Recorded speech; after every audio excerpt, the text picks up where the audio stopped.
pledge allegiance to the flag of the United States of America and to the republic for which it stands, one nation, under God, indivisible, with liberty and justice for all. If we could all remain standing, at this time I'd ask that you join me in a moment of silence for Christian Feliciano, one of our DeLuca fifth graders who passed away this summer after a battle with cancer. Christian made an impact on our school community, and he will be missed greatly. Please keep Christian and everyone who knew him, including his family, friends, and staff members, here today in your thoughts. Thank you. Please be seated.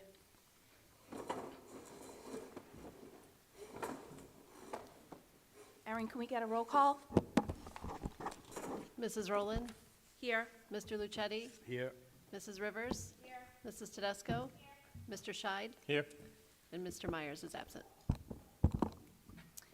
Correspondence to the Board. The Board of Education received correspondence via the District Clerk from July 24th, 25th to August 24th, 2025 from the two people listed. If you do not see your name there, please see Mrs. Aristi.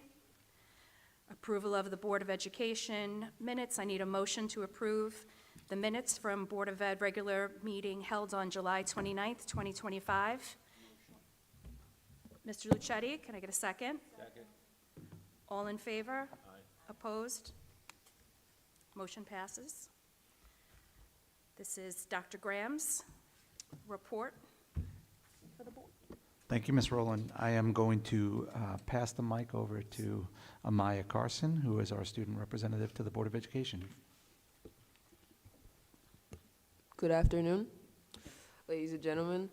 I'm here to give you the report from the high school. Last week, the high school had a successful freshman orientation where incoming freshmen were shown the expectations and guidelines for high school. This week, high school fall sports have begun with sports like volleyball, cross country, soccer, tennis, etc., having their first practice on the 25th. Today, the seniors had their annual senior sunrise where seniors were given the opportunity to take many pictures with friends and enjoyed a free bagel breakfast. Thank you. Thank you, Amaya.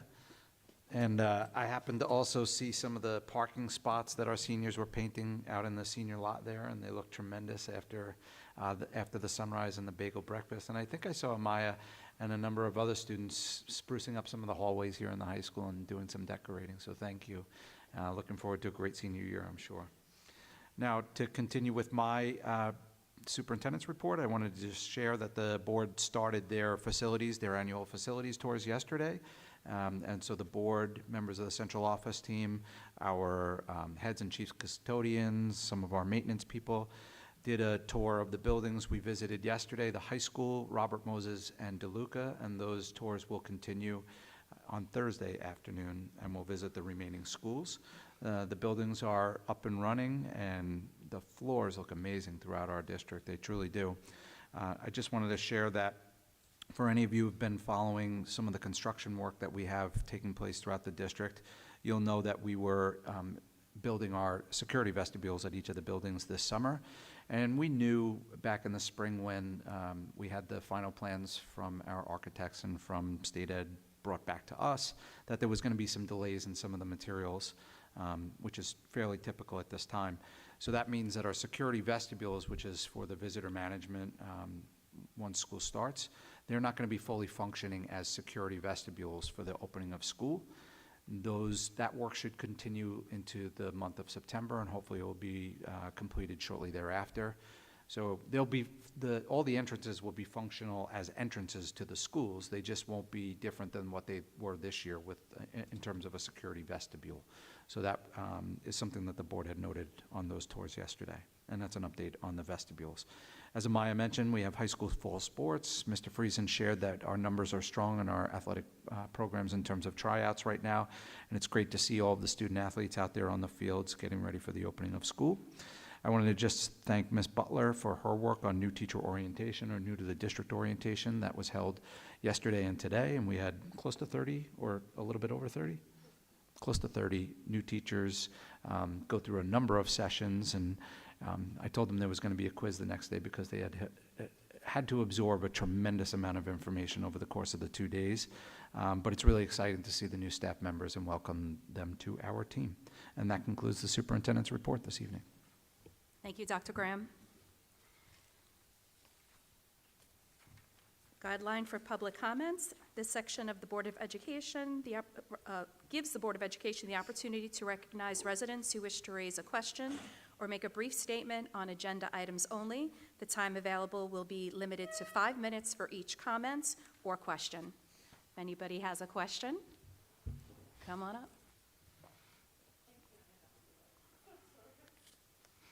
Why, hello. Evelyn Handel, 7th Avenue. I was wondering, in the agenda, one of the items was reassignment. I've never seen that on the agenda before, so I kind of wondered what that was. And I saw the tax rate is in the agenda. Is the tax rate that you're voting on the same one we thought it was going to be? It's pretty easy. The reason that the reassignment is on the agenda was related to the conditions of the initial reassignment, and so this is a continuation of that process. And then the tax rate is the same as it was Okay. initially. Why, thank you. Okay, moving along, policy. Motion to approve the second reading and adoption of policies 5100 and 5300. Can I get a motion? Motion. Ms. Rivers, second. Ms. Tedesco, all in favor? Aye. Any opposed? Any abstentions? Motion carries. Personnel actions. The superintendent recommends the board approve the personnel actions report in Schedules A, B, and C dated August 26, 2025. Motion? Mr. Lucetti, second. Second. Mr. Scheid, all in favor? Aye. Any opposed? Any abstentions? Motion carries. Ms. Rowland, just as the board just acted on the personnel report, I wanted to just mention that we did appoint a number of new staff members as we're continuing to fill vacancies that exist in the district. And one of note who's here this evening is Mr. Bill Dworsak, our new Director of Facilities. So we welcome Bill. Maybe just stand up there. And congratulations and welcome. Thank you. Omnibus motion. Motion to approve the omnibus motion items A through O. If you want to take a quick look, and if I can get a motion.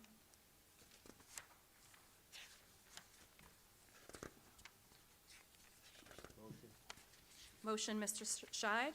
Second. Second, Mr. Lucetti. Any opposed? Any abstentions? Motion carries. We have a few action items. Recommend the board approve the district comprehensive improvement plan for the 2025-2026 school year as attached. Motion? Motion, Mr. Lucetti, second. Second, Ms. Rivers, all in favor? Aye. Any opposed? Any abstentions? Motion carries. Ms. Rowland, if you don't mind, sorry to interject again, but I'd just like to give some context. The District Comprehensive Improvement Plan is a part of our accountability status. This year, we did have two schools that were identified as targeted schools for improvement, and that was Woods Road and DeLuca. And it was related to some of our subgroups and performance on the grades 3 to 8 math and ELA. So as a function of that, we have to develop a district improvement plan. That's that plan. So following tonight's meeting, that plan will be on our website for anyone to access and peruse. Additionally, associated with the district comprehensive improvement plan, each of those buildings developed its own building improvement plan. It's not a requirement for the board to adopt those, but there's also some funding associated with those related to improvement grants. So the idea is that then the state says, we want you to improve in these areas, and we're going to fund you to make some of those improvements. So there's also an application to the state right now for not only a school improvement grant for Woods and DeLuca, but also some money related to the district improvement plan. So that will be up on our website tomorrow. Thank you. Thanks. Recommend the board approve the district-wide emergency management guidebook for the 2025-2026 school year. Motion? Motion. Ms. Tedesco, second? Second. Mrs. Rivers, all in favor? Aye. Any opposed? Any abstentions? Motion carries. Memorandum of Agreement, Teamsters Local 237, Registered Nurses Unit. Resolved on the recommendation of the superintendent, the Board of Education hereby approves a memorandum of agreement with the Teamsters Local 237 Registered Nurses Unit covering the period of July 1st, 2025 through June 30th, 2029, and hereby authorizes the superintendent to execute a contract incorporating such terms and conditions into a new collective bargaining agreement. Can I get a motion? Motion. Mr. Scheid, second? Mrs. Rivers, all in favor? Aye. Any opposed? Any abstentions? Motion carries. Tax anticipation note resolution, do you want? Yeah, I'm sorry. Yeah, I was gonna. figured you would want to. I was just going to congratulate the central office team who worked with the nurses bargaining unit for their work on both sides, for their collaboration. It's an agreement that I think is going to be beneficial to the district in terms of securing and retaining nurses moving forward. So congratulations and thank you to the cabinet members who participated in those negotiations, as well as the negotiations team from the nurses. Thank you. Okay, Tax Anticipation Note Resolution 2025 to 2026 recommends the Board of Education approve the Tax Anticipation Note Resolution of the North Babylon Union Free School District, the issuance of not to exceed 20 million tax anticipation notes in anticipation of the receipt of taxes levied or to be levied for the fiscal year ending June 30th, 2026. Motion? Motion. Mr. Scheid, second. Second. Mrs. Tedesco, all in favor? Aye. Any opposed? Any abstentions? Motion carries. Employee reassignment. Whereas on June 16th, 2025, the Board of Education suspended the employee named in Confidential Exhibit A from her regular work duties with pay pending the outcome of a disciplinary 3028 proceeding. Whereas the employee is currently serving the suspension with pay at outside of the district offices. Be it resolved, the Board of Education hereby authorizes the superintendent of schools to direct the employee to appear at the district offices pending the outcome of the Education Law Section 3020A proceeding at a location within the district as determined by the superintendent. Be it further resolved, the superintendent shall determine what, if any, work assignment is appropriate to assign to said employee pending the outcome of the 3020 proceeding. Can I get a motion? Motion. Mr. Lucetti, second. Mrs. Tedesco, all in favor? Aye. Any opposed? Any abstentions? Motion carries.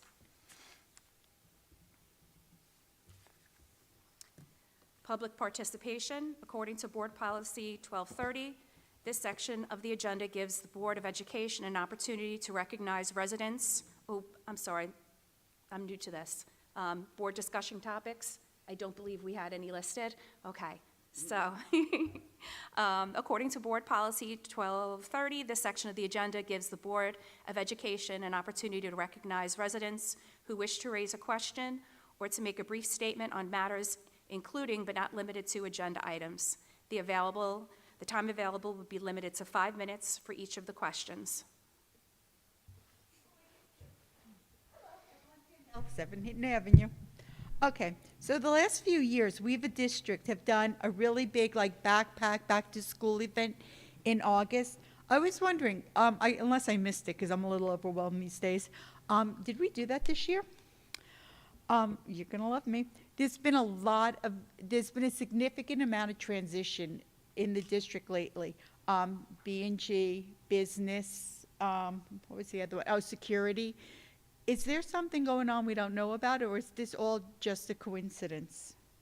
What did you guys decide about the empty seat, if anything? And then the person who's not here, and I'm just going to say the assistant superintendent for curriculum, when that position, whatever happened, and I'm not asking, you guys took on the workload and you split it amongst yourselves. Then you hired an interim for the remainder of the year. The interim's gone, and when I asked last month, you guys were splitting up the workload again. So I was just wondering how long you guys can sustain doing your job and somebody else's job, even though it's divided, and what is your plan moving forward? I think that might have been it. Oh, no, one more, I'm sorry. I heard you say you had high school orientation this week. I was wondering what the parent feedback was, if any, regarding the cell phones, or lack of. Just writing down the questions. I'm Evelyn. sorry. No, it's okay. We did not have the backpack drive this year. Our buildings are all prepared with caring closets at the respective buildings Okay. to make sure that any students who go to our schools who are in need will be provided for. There's nothing going on. I'm not going to speak for the board in terms of their discussions of the empty seat.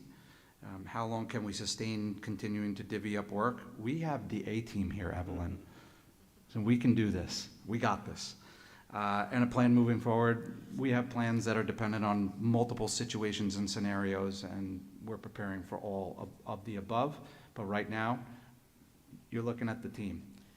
And with respect to high school orientation and parent feedback on the cell phones, I haven't had the opportunity to debrief with Dr. Klomp in terms of what parent feedback was. I know that there's a lot of questions and concerns, and that's similar to every single community throughout New York State.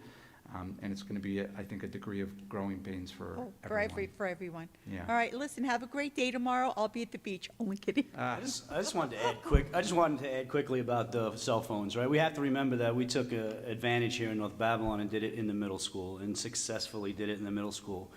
So there are parents that have experiences with middle school children and how it went and how it did. So what we need is those guys to talk about how it was, because it was very successful in the middle school. There's going to be challenges in the high school, but again, this is not anyone up here's decision that was made, and we're going to, work through it. But I don't think it should be viewed as such a terrible thing, because we got through middle school last year with a very good success rate, and we're hoping that the high school just follows on with that. So, yeah, exactly. And Evelyn, as far as the open seat, we know that there have been community members that have asked since the person has stepped down. I think we as a board want everyone present when we do have that discussion publicly. We don't have all our board members present. Yeah, Mr. Myers isn't here. So when we're all together, I think that would be an appropriate time. I just wanted to make mention, having a middle school student last year, the transition was seamless. I think you made mention of the fact that they just had to adjust their habits. And once that became the norm, then they were able to adjust and move forward without issue. And hopefully the same will happen for our high school. Of course, again, there will be hiccups along the way, but it's for the betterment of everyone, so. And that's a parent of middle school to high schoolers. Fun. Seeing as no one else is coming up to the microphone, can I have a motion to adjourn the meeting? Mr. Scheid, second. Mrs. Rivers, meeting is adjourned.